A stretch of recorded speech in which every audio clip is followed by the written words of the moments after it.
Greetings, my fellow freedom love sovereign thinkers. Thank you for tuning to LL3-Podcast. My name is Craig, transmitting from the beautiful realms of planet Earth.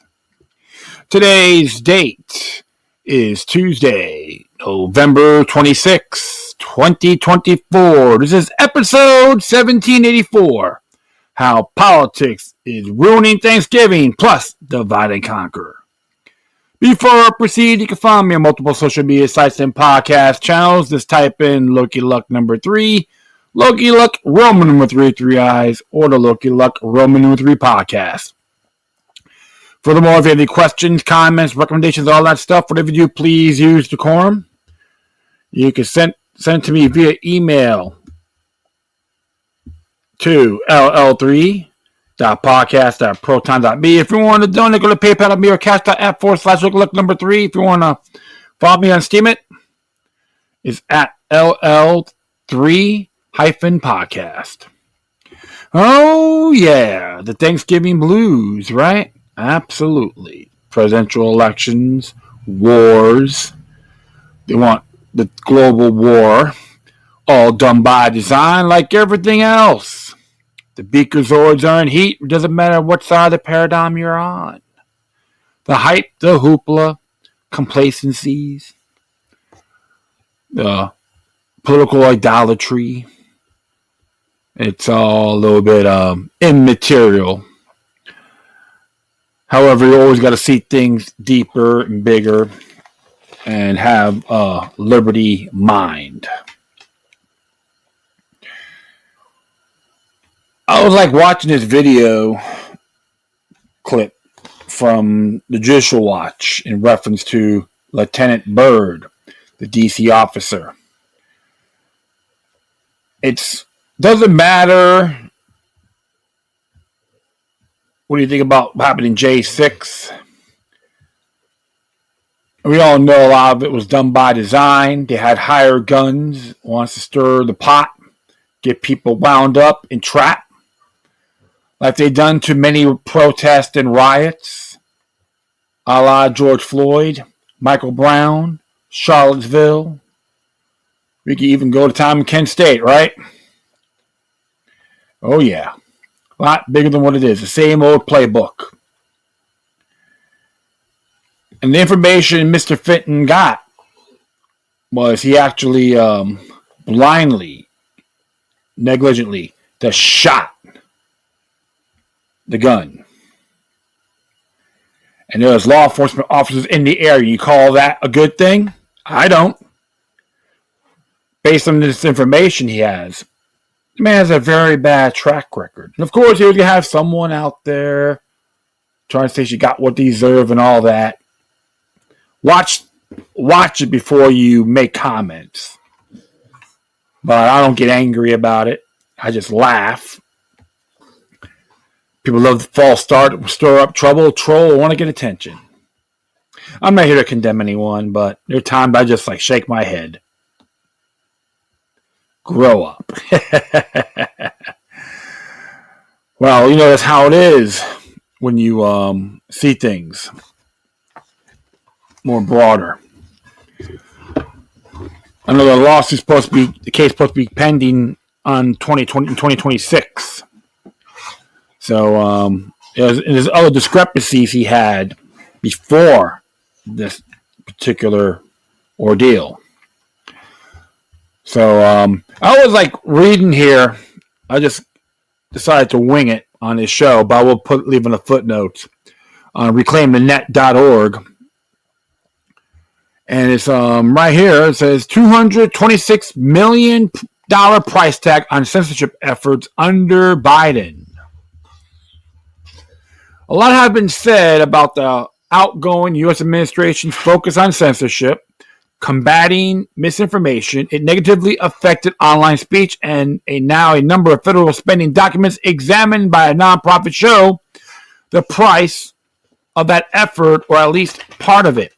The report prepared by Open the Books details the grants in the Biden and Harris administration started giving out as it took over in early 2021, and this doesn't include the taxpayer money spent internally by various departments and agencies. The grants figure comes to $267 million, a massive increase 44 times more compared to the $6.7 million that Trump first administration set aside for the same purpose. Yes, both sides love censorship, allegedly, right? Red, blue, all expected get screwed. Damn straight. The grants went toward researching what the outgoing White House chose to consider misinformation, which in many cases resulted in third parties, organization, academia, etc., promoting and or censoring speech opponents of the practice say effectively and unconstitutionally as government proxies. COVID was one of the major topics covered by this type of research, and here the report notes the approach was both to offer monetary incentives and to pressure companies operating social networks in order to promote government narratives, but also shut down not only criticism but even skepticism. Yeah, so how much I gotta look into this because see how much they give the grants to Google. They love censorship, man, right?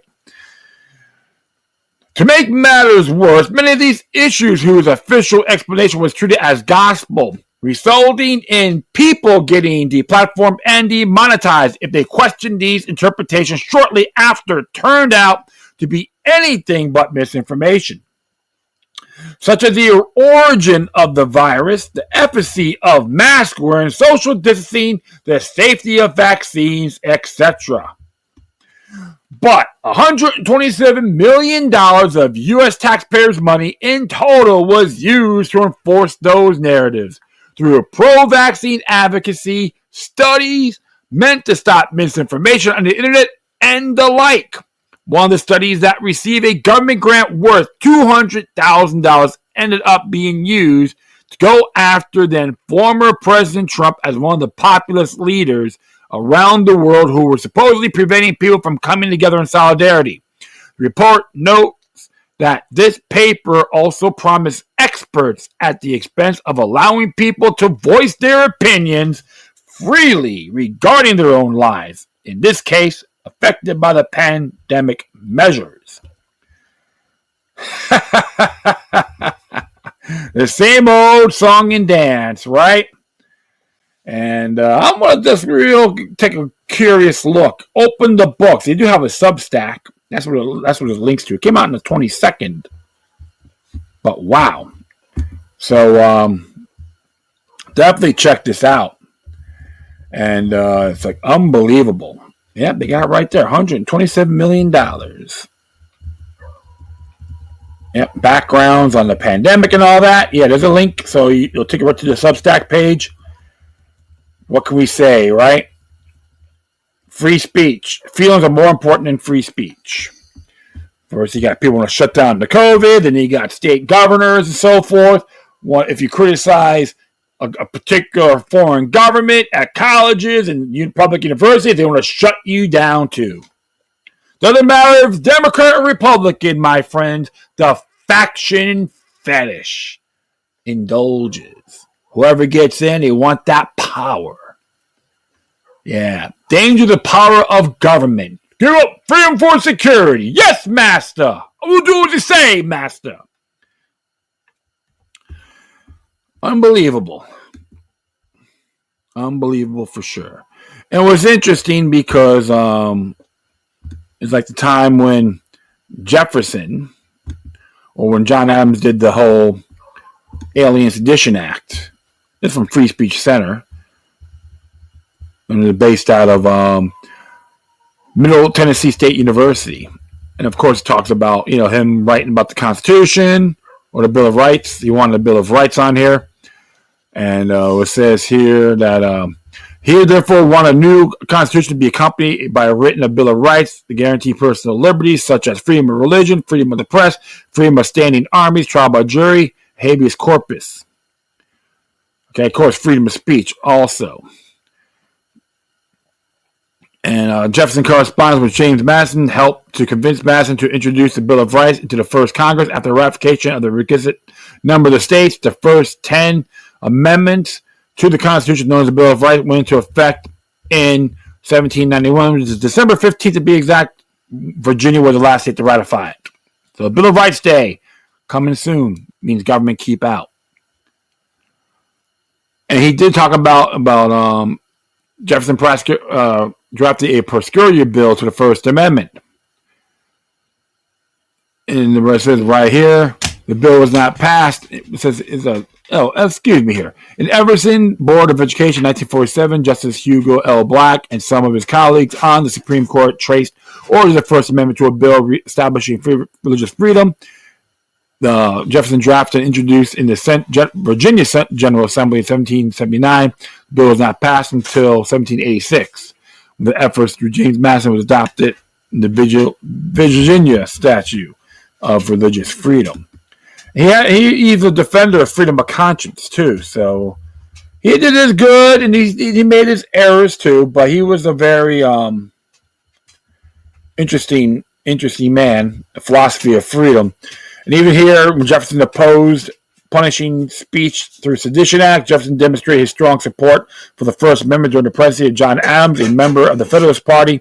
Jefferson belonged to the rival party known variously as the Republican Party, Democratic Republican Party, or the Jeffersonian Republican Party. Now they're called the Democrats. Okay, this is very interesting here. In 1789, the Federalist-dominated Congress passed the Alien Act, which allowed the president to deport by non-citizens he considered to be a threat to national security. The same year, Congress also passed the Sedition Act, which allowed the imposition of fines or imprisonment for anyone convicted of publishing false or malicious statements against Congress, the president, or any other part of the government.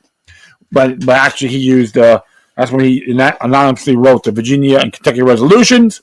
And got passed in both those states, bringing 10th Amendment powers. I'll leave the rest of this on the page also. So it's good to know about these things, folks. Free speech is more important than your feelings, regardless. Okay, even that case of Larry Flint, Jerry Falwell versus Larry Flint, even though it was satire, they unanimously supported Larry Flint's case, and of course Jerry Falwell and them made up, reconciled, had dinner, and actually got together and had people, have forums and have little debates. So it's very essential, regardless of what you think. So let's just check this out here on what the Organic Prepper wrote. It's by Daisy Luther. And this one's entitled, How Politics is Ruining Thanksgiving This Year. Before I do that, I'll be right back. I gotta do a little quick ordeal here. Be right back.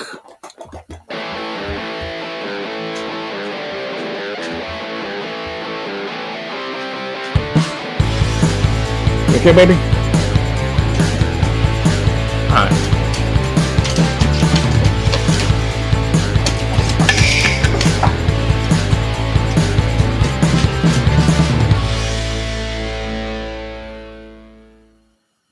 Okay, false alarm. Okay, I'm going to read this article here. Came from the Organic Prepper once again. How politics is ruining Thanksgiving this year. See what Miss Luther has to say about this. Good stuff. Organic Prepper, organicprepper.com. Good website. Please check it out. Donate. Buy her stuff. Or spread the information much as you can. Says here, Thanksgiving has always been one of my favorite holidays. No gifts are required. It's just about gratitude and good food. Spending day with the people I love is an added bonus. But this year, the day of thanks is at risk by no less than politics. It's hard to imagine that people are ready to cut out family members and rub salt in the wound of the folks they're supposed to love in the name of presidential election. But here we are, with people uninviting family members who voted the wrong way, people refusing to attend the event, and still others planning to deliberately make the day uncomfortable for the wrong voting loved ones. Kamala voters are leading the way to cancel Thanksgiving. The Orwellian snowflakes on the prowl, right? Social media is filled with examples of people who refuse to attend the holiday of gratitude with family members who voted for Trump. Worse is still that some of the mainstream media is supporting this division. Joy Reid has spent loads of time dumping on Trump voters and has called in a Yale psychologist to justify it. Talk about delusional. It was so funny because she reminds me, I'm like, is she Mrs. Richard Spencer? Oh, good grief. Let's see what this joker has to say.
be very frank.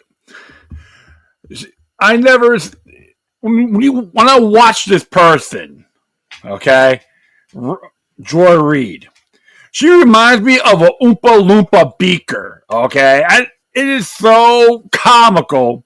That's why MSNBC's ratings are so lousy. Pathetic. It's like, good grief. Like, she should have Richard Spencer as a co-anchor. They'll probably get high ratings. They'll be all out of people get anxiety attacks over it. Good. It's so delusional, okay, my friends? Because I've seen, like Joe Biden's speech when he's going after the MAGA people. So there's all this witch hunting, but that's exceptional. So there's both sides are good at that, pointing the finger instead of going through the constitutional principles. When I tell people, when Donald Trump, when he was president, if you're going to be critical, have merit, don't be a parrot. But this person is a great parrot and an arrogant herd conformist. Follow the herd. Moo! Bah! Oh my goodness. I had a laugh. And it was very bad. I have my reservations, but like I said before, folks, do your homework. Don't listen to these beakers, especially this Oompa Loompa here, Joy Reid. Ugh, man. Whoever watches her, I got my condolences. That's how I see it. It's like hanging out watching Mark Levin. Hi, I'm Mark Levin. We can go to war as long as you are a Republican. Yeah. Come on. Give me a break. So I'm just, just kicking back right now. I'll continue on what this article has to say here. But it's bad. I'm sorry. So the whole thing is, folks, don't get caught in this web media manipulation. I did a show on that a while back, the history lesson of media manipulation in Rwanda. That was 30 years ago. All right. USA posted an opinion piece entitled, We can't share Thanksgiving. You vote to deport people who look like me to author rights. What? I'm one generation from family members who came to America from Mexico. My family is here because of guest worker program that today's political climate would never allow, mostly because of Republicans. I grew up, went to school, and lived my life with the very people many of you think should be part of Trump's promised militarized mass deportation. I am them. They are me. We are who you voted against.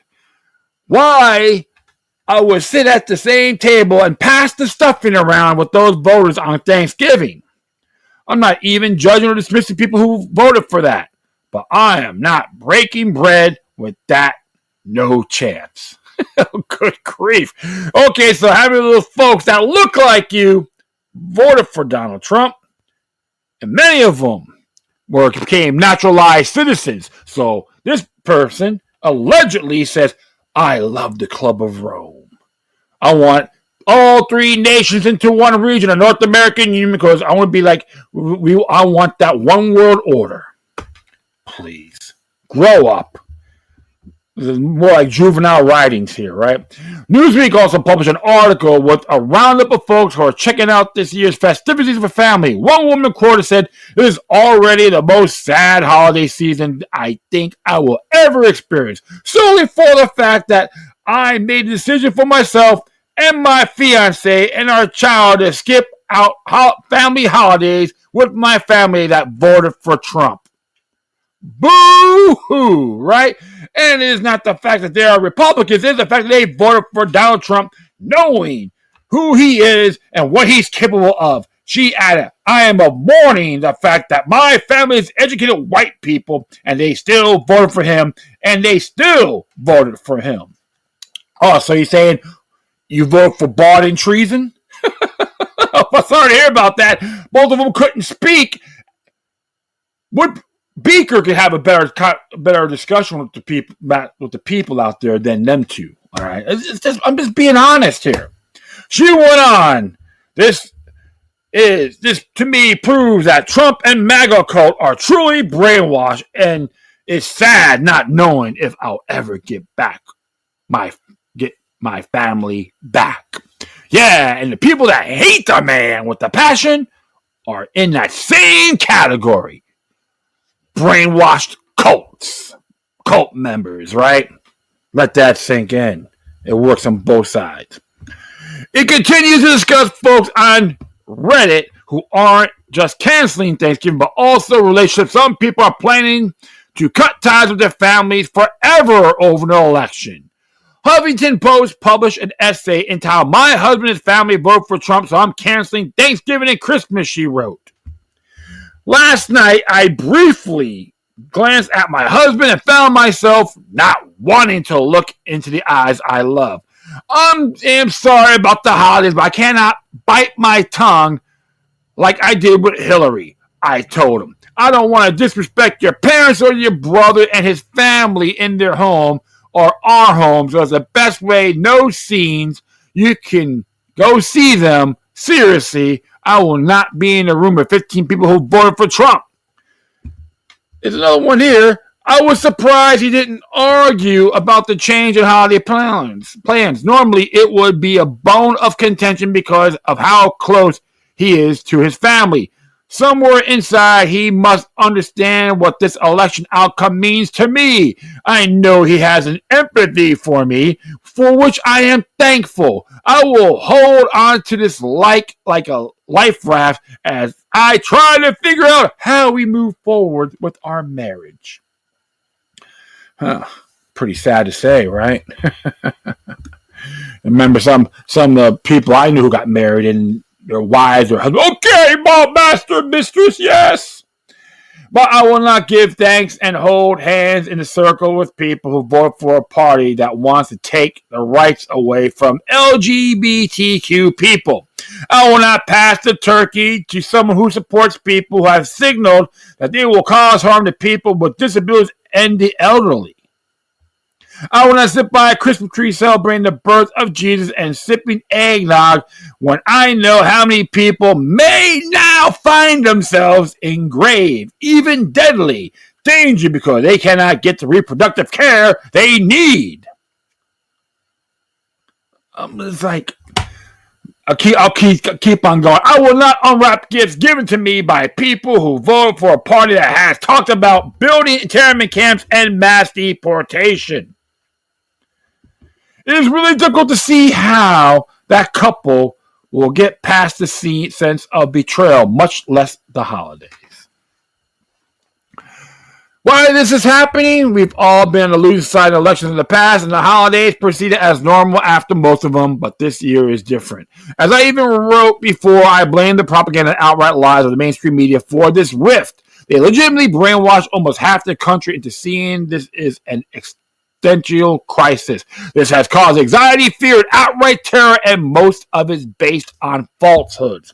This year is not just for political disagreement for those people, it's an existential crisis, and they feel horribly wounded by people they believe voted for hatred. Some people are intent on pushing loved ones for seeing the world differently, while others feel devastated and betrayed. But the problem is, the folks who end up hating former loved ones and cutting ties with them are the ones who believe the propaganda. Unfortunately, I think this has the power to permanently sever a lot of family relationships. I don't see a way back from the fear-inspired anger, nor do I see a way to convince people who feel this way that the fears may be overblown. So, not only the media affected people's mental health, it has destroyed entire families. Well, that's what happens when you don't think for yourselves, right? I recommend folks listen to a song you can find on YouTube or Pandora, Brainwashed by Nuclear Assault. That's one of the songs. Good song, by the way. A little thrashy, but it's relevant today, right? Hope to move forward. If you're a member of a family in which the votes of the others has you upset, I have a few words of advice. Please remember that this is an election over the course of a lifetime of elections. While you may have really big feelings right now as you progress through the next 4 years and see that this is not the extinction event you're convinced it was, if you allow yourself to assess things accurately, you'll soften toward people who saw things differently. If your candidate was a winner, I urge you to squelch. Let me see here. Sorry about that. Let me see. Oh, yeah. If your candidate was a winner, I urge you to squelch the desire to gloat or be cruel to people whose mental health is generally suffering over the outcome of this election. In fact, I think it would be great if families avoided politics altogether at family gatherings, not just this year, but every year. I think we should spend our time together being nostalgic and remembering the shared bonds and experiences created by years and holidays and events. Break out the full albums, remember old times, see similarities between your grandkids and their parents as children. Lead the way with love. Of course, this year could be and probably will be dicey. But if we focus on the good intentions of people to see what the world differently, even if we disagree with their conclusions, we can still have a season filled with gratitude and love for one another. If you're looking for a way to get through this together, I found this book. I have some wonderful recommendations. It's a proper book, by the way. So what are your thoughts? Have politics threatened Thanksgiving this year in your family? Are you the outlier who voted for a different candidate than the others? What strategy will you use to make sure that family comes first? Let's discuss it in the comments section. Hey, I look at it this way. See, the biggest mistake people have to realize that the president is not an elected king or Lord and Savior. It's been going on for all these years. If you study the U.S. Constitution, all right, Article 2 is self-explanatory. The duties of the president. It's not that hard. Focus on that. We're not a democracy nor an empire. We should always be a constitutional republic, a federation of states. And there's always a thing called the 10th Amendment, like I talk about with Jefferson's both resolutions in Virginia and Kentucky. It is effective. Notification has been used for a very long time, even before the 13 independent states became these United States. All right, so only a president is an elected ambassador that was voted by the states. That's where we got the Electoral College. Oh, we should have a popular vote. They had it in debates, and they said no. Let's do a little history before listening to all these geeks and twits and bobbleheads on the idiot box like Joy Reid, Rachel Maddow, Mark Levin, and Bill O'Reilly. You know, it's like, come on, folks. Do your own homework in this area. You'll be surprised what you can find. So I just get a big kick out of it. Have no fear. And here's the thing, too. To all you folks out there that still like Joe Biden, how come he's pushing for war in Ukraine? You call that a great man, a great patriot? If you do, wake up every morning, give me the Caesar or not salute, and sing me God Bless the Patriot Act. All right? Prove me wrong if you do. I would love to hear from you. All right, well, I'm going to do one more here. And this one came from the Rutherford Institute. Came out yesterday, to be exact. Divide and conquer. The political riptides threaten to overwhelm the nation. It's what John and Nasha Whitehead has to say. And it's rutherford.org. So I will put this on my footnotes also. And it says here, we must always take sides. Neutrality helps the oppressor, never the victim. Silence encourages the tormentor, never the tormented. Sometimes we must interfere where human lives are endangered, when the human dignity is in jeopardy. National borders and sensitivities become irrelevant, wherever men or women are persecuted because of their race, religion, or political views. That place must, at that moment, become the center of the universe. Ali Weasel, Noble peace prize speech. Once again, we find ourselves approaching that time of year when, as George Washington and Abraham Lincoln proclaimed, we're supposed to give thanks as a nation and an individual for our safety and our freedoms. Abraham Lincoln? Do a little homework on them, folks. Trust me on that, okay? But how do you give thanks for freedoms that are constantly being eroded? Have you expressed gratitude for one's safety when the perils posed by the American police state grow more treacherous by the day? How do you come together as a nation in Thanksgiving when the powers that be continue to polarize and divide us into warring factions? As you can see this struggle to reconcile the hope for a better, freer, more just world with the soul-sucking reality of a world in which greed, meanness, and war continue to triumph. In John Lennon's two-song, Imagine, which exhorted us to imagine all the people living life in peace, and Happy Xmas, Christmas, War is Over, which was a part of a major anti-war campaign, which were released within months of each other in 1971. Lennon, a musical genius, anti-war activist, and a high-profile example of the lengths to which the deep state will go to persecute those who dare to challenge its authority, made clear that the only way to achieve an end to hunger, violence, war, and tyranny is to want it badly enough and works towards it. All these years later, we still don't seem to want those things badly enough. Peace remains out of reach. Activists and whistleblowers continue to be prosecuted for challenging the government's authority. Militarism is on the rise, all while the governmental war machine continues to wreak havoc on innocent lives.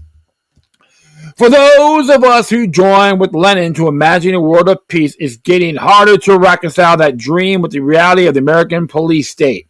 Those who dare to speak up about government corruption are labeled dissidents, troublemakers, terrorists, lunatics, or mentally ill and tagged for surveillance, censorship, or involuntary detention. Hallelujah for the war on terror.